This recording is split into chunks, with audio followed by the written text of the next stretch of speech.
আসলে জাহাঙ্গীর বিশ্ববিদ্যালয় এখন আগের মতো নেই।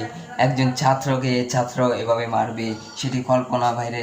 মনে করেন সে মাথায় সমস্যা, তাকে মনে করেন আপনার ছাত্ররা তোমরা তো দেখে বুঝতে পেরেছিলা সে যে মাথায় সমস্যা, তাকে এভাবে কেন মারলা? এটি জানেও তারা, কিন্তু আসলে তারা এখন আগের মতো নাই। তো তারা এখন টাকা দাম মনে করে অনেক চিন্তা প্যারা নিয়ে এখন তারা মানুষকে মানুষ মনে করে না। এইভাবে একটি ছাত্রকে এভাবে মারার কি তোমরা কি ঠিক কাজ হলো? মনে করেন সে কিন্তু একটু মাথায় সমস্যা, এই জন্য তার বাপ্পা কেউই নেই, মানে তার পরিবার মতন কেউই নেই, শুধু তার একটি ভাই ছিল, সেই ভাইটি মারা গিয়েছে, তার বোন কেউই নেই।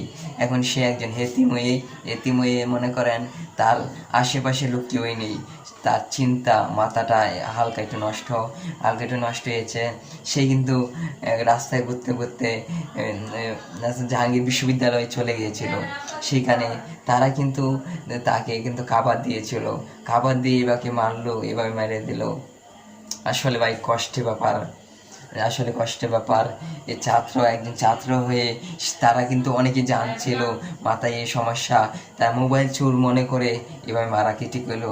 ওই মোবাইল চোর, সে কিন্তু মোবাইল চোর ছিল না, এবং সে জীবনের তার আশেপাশের লোক সে মোবাইল চোর ছিল না, এটা কিন্তু আমরা সবাই জানতে পারলাম। এবং দেখলেন তো এইভাবে যে মাত্র 6 জন লোক কিন্তু আসামি ধরা হয়েছে। 6 জনকে মানে 6 জনকে কোর্টে তোলা হয়েছে। কোর্টে তুলে তাদেরকে এখনও কিন্তু বিচার হয়নি।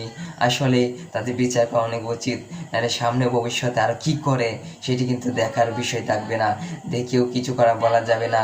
এবং এখন যদি কিছু না বলা যায়, তো সামনে কিভাবে বলা যাবে?